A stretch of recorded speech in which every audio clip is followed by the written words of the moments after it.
추석 특집 박영환의 시사 1번지 2부 기자 4인방의 정치 수다 이어가도록 하겠습니다. 저를 포함해 취재 기자 경력 100년입니다. 자, 이영길 광주방송 기자, 최경철 매일신문 편집위원, 정도원 데일리안 정치부장, 박순봉 경향신문 기자, 네 분의 정잘알 기자 함께하고 있습니다. 자, 이제 얼마 전 국민의힘 한동훈 대표의 외모 품평이 또 느닷없이 뉴스를 뒤덮었습니다. 급기야 이제 사과하는 일까지 벌어졌습니다. 지난 6일이죠. 진성준 민주당 정책위 의장이 어느 유튜브 방송에서 사회자가 한동훈 대표 키가 180cm가 맞냐 이렇게 물었습니다. 그랬더니 키높이 구두 같은 걸 신었더라. 굉장히 요란한 구두였다. 뭐 자세히도 봤더라고요. 금속 장식이 2개나 달려있다. 저도 뭐 우리 기자분들 중에 확인한 분이 있는지 모르겠는데, 김 씨는 이제 그 당시에 사회자였던 김모 씨, 그분은 이제 박장대소를 했습니다. 그러면서 진성준 정책위장은 이런 얘기까지 했어요. 가까이서 얼굴 본 건 처음인데 외계인을 보는 느낌이었다. 표정이 좀 자연스럽지 않고 꾸민다는 느낌이 들어서 좀 어색하고 징그러웠다. 그렇다 보니까 이제 방청석에서 뭐 완전히 웃음이 터졌습니다. 또 이제 같은 방송에서 조국 대표 역시 키 질문을 받았습니다. 그런데 이제 첫 마디가 사람이 좀 얇더만요. 또 역시나 빵 터졌고요. 그러면서 조 대표가 제 생각에 180cm는 아닌 것 같다. 이렇게 이야기를 했는데, 자, 외모가 웃음 소재가 되면서 인신공격 아니냐, 인격 비하 아니냐 이런 논란이 불거지자 진성준 의원은 사과했습니다. 한동훈 대표께 사과드린다. 이렇게 공식적으로 입장을 밝혔고요. 반면에 이제 조국 대표는 틀린 말 하지 않았다. 또 이제 사과를 거부를 했습니다. 그러면서 키가 크거나 작은 것이 무엇이 중요한가? 노무현 전 대통령이 저보다 키가 작지만 얼마나 위대한 분인가? 자, 이게 한 대표 키에 왜들 이렇게 관심이 많은 겁니까? 박순봉 기자, 어떻게 보세요? 이게 사실 좀 다루기가 좀 어려운 문제인데, 이제 그냥 정치부 기자 하면서 정치인들의 외모에 대해서는 사석에서 정치인들하고 얘기를 주고받고 이런 경우들이 꽤 많이 있는데, 근데 이제 기사 쓸 때는 전혀 안 쓰거든요. 그렇죠. 그리고 사실 방송에서도 저희도 언급을 안 하잖아요. 그러니까 외모에 대한 공개적으로 평가나. 언급했으니까. 네, 그런데 이제 뭐 진성준 정책위 의장이 얘기를 하면서 이게 논란이 되면서 그런 건데, 결과적으로는 이제 한동훈 대표가 좀 많이 꾸민다라는 그런 얘기들이 나오는 거를 진성준 정책위 의장이 짚은 거고, 그러니까 이 문제를 이제 끌어올렸는데 결과적으로는 바로 사과를 했잖아요. 그래서 결국 이제 외모 품평은 이제 안 하는 게 결국에는 답이다, 이런 게 좀 결론으로 나온 그런 장면이 아닌가 싶습니다. 자, 우리 최경철 기자는 어떻게 봐요? 근데 조국 대표도 사과해야 되는 거 아닙니까?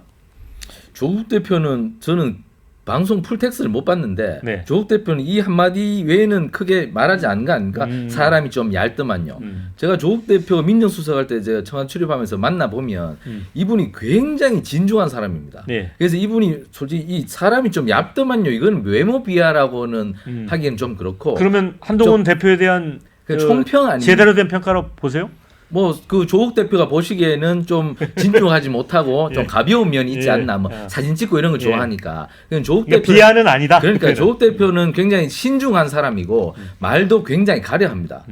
그래서 이분이 뭐 말을 이렇게 많이 한 것 같지는 않고, 진성준 의원도 만나보면 그렇게 말이 많지는 않은데 이날은 좀 말을 많이 하셨네요. 그래서 좀 이상하게 생각했는데, 우리 정치가 진영 정치로 나눠져서 네. 워낙 싸우니까 유머가 없습니다. 네. 사실 이 정도는 저는 제가 한동훈 대표 같으면 네. 아유, 저희 품평은 이렇게 열심히 해주셔서 고맙습니다. 저를 이렇게 뭐 키도 크게 봐주시고 네. 패션도 아주 훌륭하게 봐주셔서 고맙습니다 하고 이렇게 좀 유머 있게 넘어가면 참 좋을 텐데, 우리가 워낙 싸우다 보니까, 그리고 오늘 밤에도 내일 싸울 국리를 하는 그런 정치다 보니까 이런 걸 받아들일 수가 없는 것 같아요. 그래서 저는 이런 게 아쉽고, 그래서 모든 것을 싸움의 소재로 보기 때문에 이런 것도 받아들일 수가 없는 것이죠. 그렇기 때문에 그런 유머가 없는 정치가 아쉽긴 한데, 그래서 이것을 못 받아들이는 처지가 된 거죠. 그래서 진성준 의원은 결국 사과를 할 수밖에 없었던 상황인데, 어쨌든 우리 정치가 앞으로 나가기 위해서는 이런 것도 좀 받아들이는 관용의 정치가 필요하다. 저는 이렇게 봤습니다. 네, 뭐 좀 색다른 시각을 전해주셨어요. 예, 근데 이게 이런 발언이 어디서 나왔냐, 또 어떤 맥락에서 나왔냐, 이 부분도 또 되게 중요한데, 이 방송, 이 유튜브 방송이 저는 이 방송을 보지는 못했는데 그 최고위원 선거를 얼마 전에 민주당에서 했잖아요. 근데 서로 이 유튜브 방송에 나가겠다고 후보들이 줄을 서는 모습.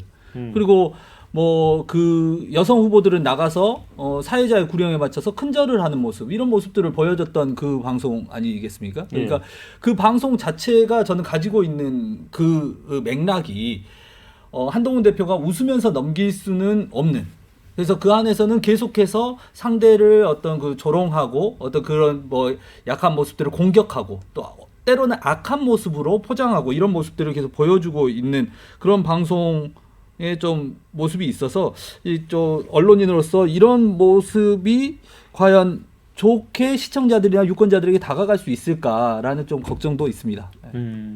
진성준 의장이 사과를 했는데 이제 조국 대표도 사과를 하는 게 맞지 않느냐 이런 얘기를 한다 그러면 이제 조금 두 사람의 사실 입장에 약간 차이는 있는데요. 이제 진성준 정책의장 같은 경우는 9월 1일 날 이재명 대표하고 한동훈 대표가 여야 당대표회담을 할 때 거기서 이제 정책위의장하고 수석대변인까지 배석해서 3+3으로 했던 거니까 그때 보고 자기가 본 느낌을 얘기한 건데 사실 이게 어떻게 보면 이재명 대표한테까지 좀 누를 끼친 거거든요. 말하자면. 그러니까 이제 당대표끼리 회동을 하는데 배석해 있던 배석자가 보고서 자기 느낌을 얘기하는 게 그게 자기 당대표하고 회담한 상대방을 모욕하는 내용이 된다. 이거는 사실 좀 회담 당사자한테 굉장히 그 폐를 끼친 거기 때문에 어떻게 보면 이거는 이재명 대표를 생각해서라도 사실 진성준 의장이 사과를 할 수밖에 없었고 조국 대표는 뭐 그런 회담의 배석이나 이런 입장이 없이 이렇게 자기의 품평을 얘기한 거니까 아마 본인은 좀 입장이 다르다고 아마 그렇게 생각을 할 겁니다. 그래서 그리고 저희가 뭐 조국 대표 예전에 이제 민정수석에서 법무장관으로 올라갈 때 이제 국회에서 무제한 기자간담회를 할 때나 또 국회 인사청문회를 할 때 많이 지켜봤지만 사실 조국 대표는 그 우리 최경철 위원님께서 이제 조국 대표가 굉장히 진중하다, 또 이렇게 말을 아낀다 그렇게 말씀하셨는데 또 반대로 진중하게 말을 하는 만큼 자기가 한 번 한 말에 대해서 오류를 인정하거나 그런 모습은 또 굉장히 박해요. 이제 무제한 기자간담회나 국회 인사청문회를 봐도 뭐 본인의 오류를 인정하는 대목은 사실 하나도 없었습니다. 좀 헷갈리네 제가. 박순봉 기자, 이거 어떻게 봐요? 그러니까 금속 정식이 구두에 2개 달려 있는지 아닌지 저는 사람 만나러 가면 그런 것까지는 못 볼 것 같기도 한데.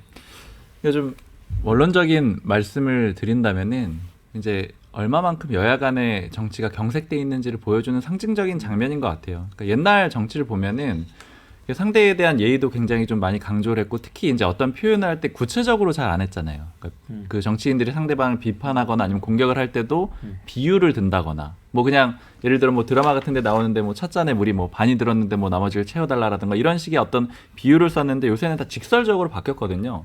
그 직설적으로 바뀐 와중에서 외모에 대한 평가까지도 이렇게 아주 디테일하게 뭐 키가 몇 센치 그리고 어떤 구두를 신었고 이런 것들까지 직설적으로 나오는 이런 표현들은 결국에는 이 정치가 뭐 여러 가지 영향이 있을 수 있을 것 같아요. 뭐 온라인이 활성화되고 뭐 여러 가지 SNS가 발전하고 이런 것들도 있을 수 있을 것 같은데 좀 즉각적이고 직설적으로 바뀌었다. 그리고 여야 간의 관계가 그만큼 어색해졌다. 최근에 그 여야 의원들 다 얘기 들어보면은 예전에는 이제 국회의원회 간의 목욕탕 통신이라고 하잖아요. 그러니까 거기에서만큼은 되게 소탈하게 이제 옷을 벗고 목욕을 하는 장소니까 소탈하게 얘기를 많이 했는데 요새는 그것도 정말 잘 줄었다라고 하더라고요. 그러니까 와서 얘기 걸고 이러는 걸 꺼려한다라고 하는데 이제 그렇게 좀 여야 간의 소통이 막혔고 서로 좀 예의를 안 지키는 것들이 좀 상징적으로 드러난 게 아닌가 싶습니다. 자, 이 주제 관련해서 뭐 추가로 하실 말씀? 그러니까 이게 상대 당과의 정치를 하게 되면 서로 간에 양보도 하고 타협도 하고 서로 간에 존중도 좀 하고 이런 모습들이 좀 있을 텐데 지금 이게 상대 당과의 어떤 정치를 하는 모습이 아니라 자기 진영 혹은 자기 지지자 이쪽을 대놓고 인기를 영합하려는 이런 모습들이 보이는 것 같아서 더 안타까운 것 같습니다. 근데 이제 정치인들도 물론 이제 뭐 유튜브가 됐건 아니면 뭐 지상파 방송이 됐건 간에 뭐 자기 얼굴이나 생각을 알리기 위해서 뭐 많이 출연할 필요는 있는데 좀 너무 좀 뭐랄까 마음이 좀 조급하고 바쁘다고 할까요? 그런 부분은 좀 있는 것 같아요. 이게 우리 정치가 과거와 달리 사법화되지 않습니까? 네. 말 한마디 실수하면 바로 고소고발이 들어옵니다. 네. 이 엄청나게 많은 고소고발이 있습니다. 어떤 의원이든지 다 고소고발 건이 걸려 있습니다. 네. 그만큼 이 정치 사법화가 심해지니까 상대를 악마화해서 상대를 완전히 밟아놓지 않으면 자기가 이길 수가 없는 거예요. 그러니까 자꾸 모든 것을 상대를 찍어 누르려고 하고 이런 굉장히 싸움판이 되는 게 이게 모든 게 유머도 받아들이지 못하는 거죠. 뭐 하나하나도 모두 다 걸고 넘어져야 되는 겁니다. 그렇기 때문에 정치가 너무나 지금 심하게 말하면 전쟁터로 흐르고 있다. 그렇기 때문에 한치의 용서도 없다. 걸리면 죽는다. 이렇게 가는 거죠. 그렇기 때문에 여야 의원들이 국회는 회의하는 곳인데 국회에서 전쟁을 하죠. 그렇기 때문에 결론도 나지 않고 우리 국회가 어떠한 의사결정도 하지 못합니다. 그렇기 때문에 나라가 어떻게 갈지 모른다고 많은 사람들이 걱정을 하는데 정치가 가장 먼저 좀 털어놔야 될 것이 사법화로부터 좀 멀어져야 됩니다. 서로가 대화와 타협으로 끝내야지 상대를 고소고발하는 순간 피가 터지는 싸움으로 갈 수밖에 없는 것이죠. 저는 이런 것도 하나 있는 것 같아요. 이것도 역시 좀 원론적인 얘기지만 요즘에 최근에 정치 상황을 보면 좀 당원 중심주의라고 할까요? 그러니까 양당 모두 그러니까 당원들을 보고 정치를 하는 그런 흐름이 강해졌고 특히 민주당 같은 경우에는 이번 총선 공천 과정에서도 그게 어느 정도는 좀 확인이 됐잖아요. 그러니까 이재명 대표를 필두로 해서 당원들이 좀 원하는 사람의 목소리를 같이 맞춰주면 공천도 받을 수 있고 실제로 국회의원까지 됐더라 이런 것들이 학습이 되다 보니까 그런 경향이 좀 점점 강화가 되면서 예를 들어 중도층을 봤다라고 하면은 좀 외모 품평이나 이런 발언들은 좀 나오지 않았을 것 같은데 당원들이 열광할 만한 얘기들을 많이 해야 된다라는 그런 판단을 하면서 이런 것들도 좀 가속화되는 그런 측면이 있는 걸로 보이고요. 근데 이게 장기적으로 봤을 때는 무조건 뭐 정당이 유리하냐 이거는 이제 아닐 거라고 보는 또 판단들도 있는 거잖아요. 그래서 이제 그런 점들은 좀 뭐 정치권에서도 고려를 해야 될 것 같습니다. 네, 이제 10월 16일 날 이제 재보선이 있습니다. 지금 이제 관심 지역구는 크게 이제 4곳 정도 볼 수 있을 것 같아요. 이제 호남의 경우에는 이 곡성, 영광 군수 선거가 있고요. 또 부산 같은 경우는 금정구청장. 그다음에 이제 경기도 강화 군수 선거가 있죠. 근데 이제 강화 군수 강화는 이제 국민의힘 세가 강하다 이렇게 돼 있어서 대선 후보 인천시장 지냈던 분까지 지금 후보로 뛰고 있어요. 10명이 뛰고 있다고 하고. 이제 부산 금정 같은 경우는 여기도 보수세는 강하긴 한데 이제 민주당도 나름 해볼만 하다고 생각하는 것 같습니다. 그런데 조국혁신당도 유재성 후보를 제일 먼저 민변 출신 후보를 냈습니다. 거기 그런 흐름이고 이제 호남이 특히나 이제 관심을 끌고 있습니다. 영광, 그다음에 곡성. 자, 그런데 최근에 이제 여론조사를 보면 영광 같은 경우는 이제 오차 범위 아니긴 합니다만은 조국혁신당 후보가 선전하고 있습니다. 자, 그런 상황이어서 특히 이제 호남에서는 지금 약간 그 쟁탈전이긴 한데 민주당에서는 조국혁신당이 일종의 그 분열 쪽으로 가는 거 아니냐라는 의심도 하는 것 같습니다. 야권 분열을 또 조국혁신당도 의식도 하고 있죠. 그거를 연일 더 항변하고 있고요. 호남에서는 뭐 누가 되든지 국민의힘이라든지 윤석열 대통령에게 이득은 되지 않는다. 민주당, 조국혁신당이 싸우는 것이 유권자들에게 유리하다. 이렇게 이야기를 하고 있는데 사실 이번 선거가 지방선거잖아요. 지방단체장을 뽑는 선거입니다. 호남에서 곡성 군수와 영광 군수. 보통 호남에서 되면은 제가 쭉 선거를 보더라도 지방선거에서 한 3분의 1 정도는 민주당이 안 되고 무소속이 됩니다. 그만큼 지역에서 어떤 조직이라든지 인물 쪽이 좀 강하게 작용을 하는 선거인데 이번에도 영광과 곡성이 또 비슷한 맥락의 여론조사 결과가 나오지는 않았어요. 저희 KBC도 연휴 전에 했고 또 지역 언론들이 여러 번 했는데 영광에서는 굉장히 오차범위 안에서 이제 경합을 하는 걸로 나타났고 곡성에서는 조금 민주당이 차이를 내는 걸로 이기는 것으로 나타났는데 이게 사실 후보를 좀 봐야 합니다. 영광 같은 경우를 한번 보면 지금 조국혁신당이 공천한 장현 교수가 있는데 장현 교수는 오랫동안 민주당에서 정치를 하셨던 분이거든요.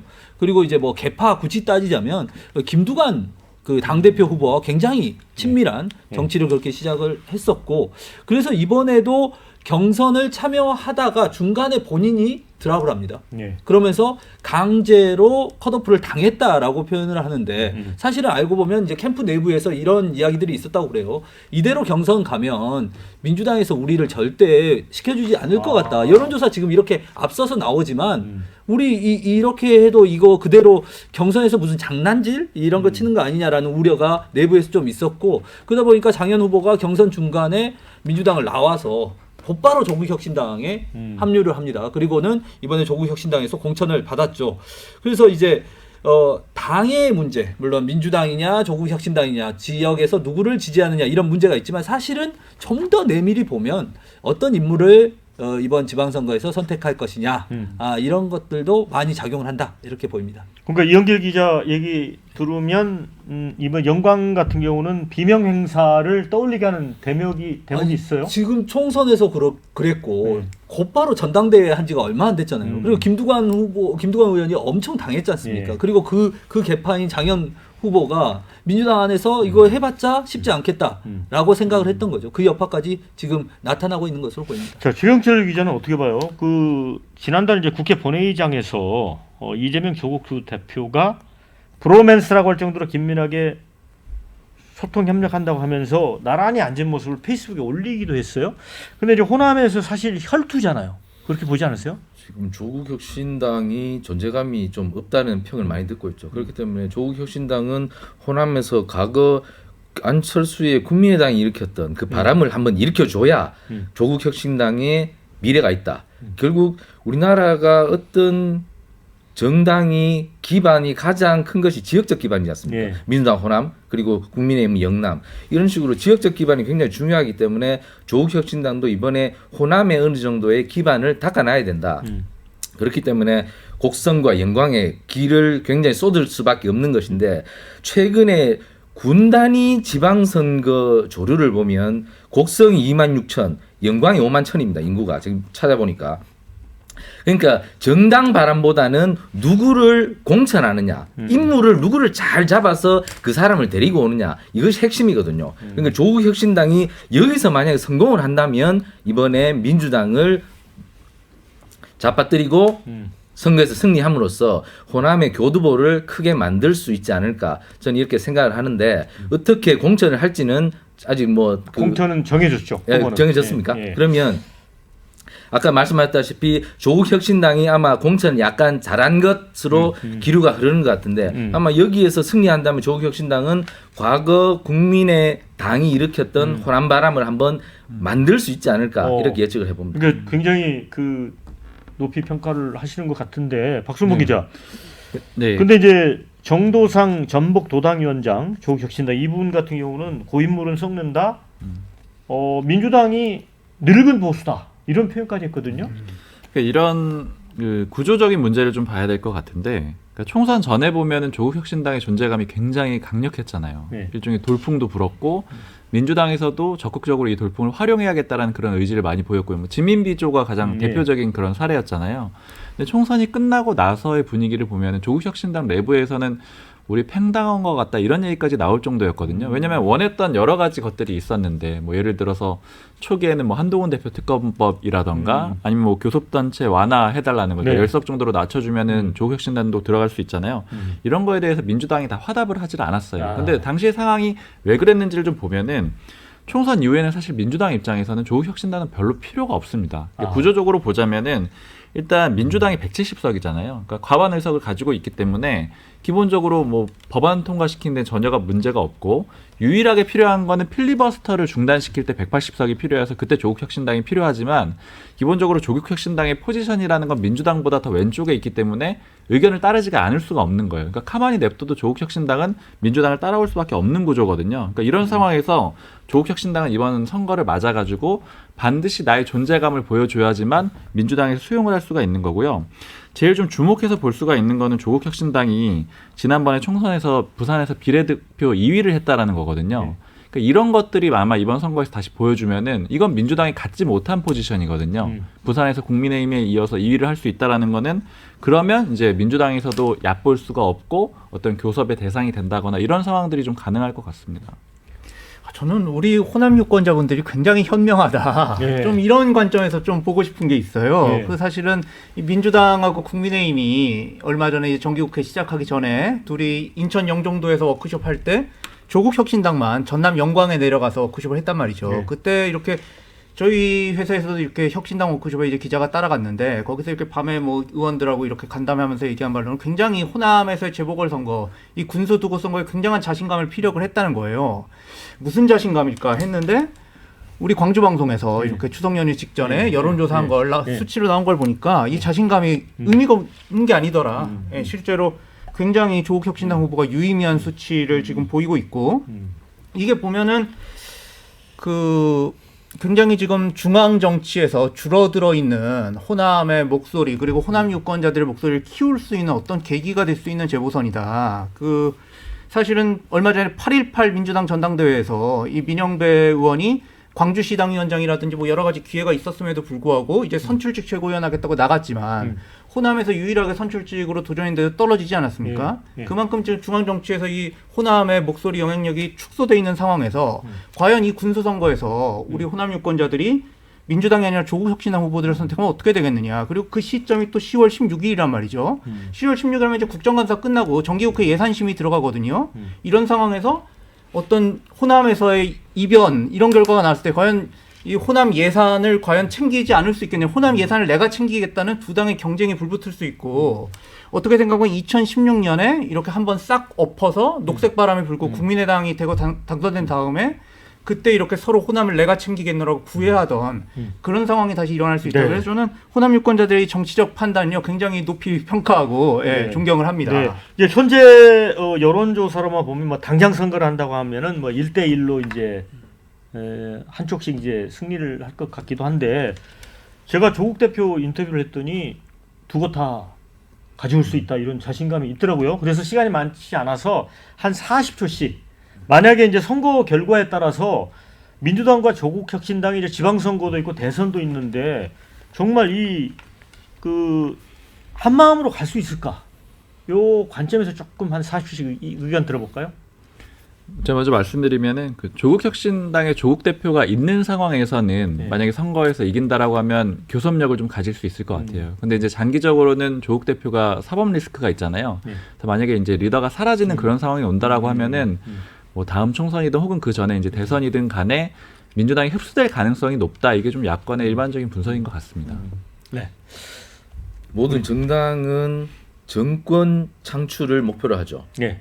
그렇기 때문에 정권 창출을 할 수 있는 사람을 갖고 있는 정당이냐 예. 이것을 본다면 조국 혁신당도 미래가 있죠. 김경수 전 경남도지사가 있으니까. 예. 그러니까 조국 혁신당도 이번 지방선거를 좋은 성적으로 거두고 김경수가 연말에 귀국했을 때 그를 당으로 영입해서 미래를 향해서 나아간다고 생각한다면 조국 혁신당도 결코 민주당에 밀리는 정당은 안 될 것이다. 그런 측면에서 이번 보선에서 사활을 아마 걸 겁니다. 그러니까 우리 최경철 기자의 이 얘기는 우리 이제 박순봉 기자는 조국 대표가 이제 대법원 판결에서 이제 혹시라도 이제 사법 리스크가 있다고 말씀하셨는데 후임인 김경수가 있다 이렇게 분석하신 그러니까 거잖아요. 김경수 지사가 그 아무래도 친문의 적자이기 때문에 그리고 또 노무현 대통령과도 아주 네. 밀접한 네. 관계였기 때문에 네. 충분히 미래상을 가지고 있는 정치인이죠. 네.